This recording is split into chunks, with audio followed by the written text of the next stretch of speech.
Adventure पर। दोस्तों, तुम सब तैयार हो ना? हाँ बिल्कुल।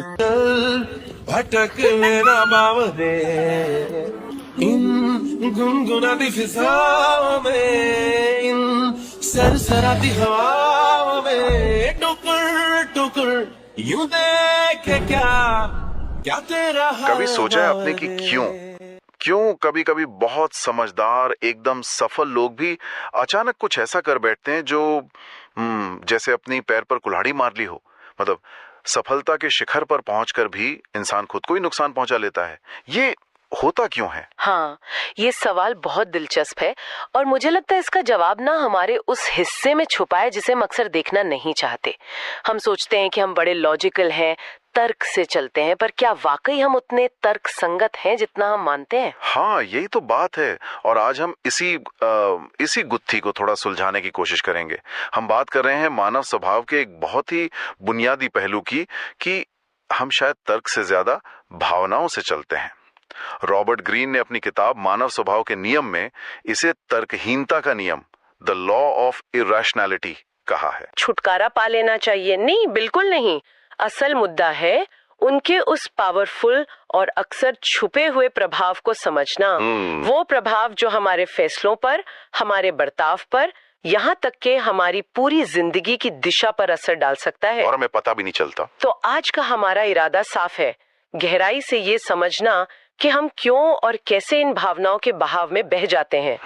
और क्या ये मुमकिन है कि हम थोड़ा सचेत होकर, थोड़ा जानबूझकर ज्यादा तर्क वाला नजरिया अपना सकें? तो चलिए इसी सवाल से शुरू करते हैं। क्या इंसान मतलब बाय डिफॉल्ट तर्कसंगत होता है? ग्रीन तो कहते हैं नहीं, भावनाएं हमारी डिफॉल्ट सेटिंग है। जैसे कंप्यूटर का ऑपरेटिंग सिस्टम होता है ना, वैसा। हाँ, बिल्कुल सही उपमा है। और तर्क संगतता वो उस ऑपरेटिंग सिस्टम पर चलने वाला एक सॉफ्टवेयर जैसी है, जिसे हमें खुद इंस्टॉल करना पड़ता है, उसे अपडेट करते रहना पड़ता है और उसे इस्तेमाल करना सीखना पड़ता है। ये अपने आप नहीं आ जाता, इसके लिए मेहनत लगती है। ये बढ़िया एनालॉजी है, ऑपरेटिंग सिस्टम बनाम सॉफ्टवेयर। पर ऐसा क्यों है? मतलब भावनाएं हमेशा पहले क्यों हावी हो जाती हैं? देखिए, साइकोलॉजी में इसे भावनात्मक प्रधानता या इमोशनल प्राइमेसी कहते हैं। होता क्या है कि कोई भी जानकारी या अनुभव ना पहले हमारे दिमाग के इमोशनल सेंटर मतलब एमिगडाला में रजिस्टर होता है। उसके बाद वो हमारे लॉजिकल ब्रेन प्रीफ्रंटल कॉर्टेक्स तक पहुंचता है। इसका मतलब है हम महसूस पहले करते हैं, सोचते बाद में है। तो इसका मतलब ये हुआ कि हम अनजाने में ही भावना के आधार पर एक तरफ झुक जाते हैं और फिर हमारा दिमाग उसे सही ठहराने के लिए तर्क बनाने लगता है, जिसे वो कहते हैं पोस्ट रैशनलाइजेशन। बिल्कुल सही पकड़ा। जैसे मान लीजिए आपने कोई महंगी चीज खरीद ली सिर्फ इसलिए कि उसे देखकर बहुत अच्छा लगा। खरीदने के बाद आप खुद को और दूसरों को ये समझाते हैं कि अरे ये तो बहुत जरूरी थी, इसके फीचर्स देखो कितने कमाल के हैं, वगैरह वगैरह।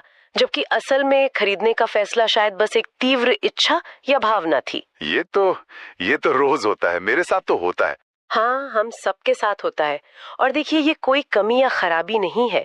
हमारे विकास के सफर में भावनाओं ने हमें खतरों से बचाया है, रिश्ते बनाने में मदद की है। लेकिन आज की दुनिया थोड़ी कॉम्प्लेक्स है ना? तो यही इमोशनल सिस्टम कभी कभी हमें गुमराह भी कर देता है।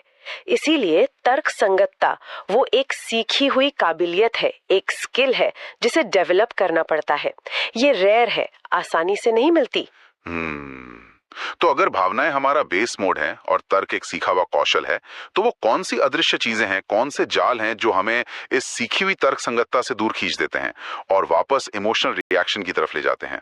मुझे लगता है यहाँ पर वो संज्ञानात्मक पूर्वाग्रह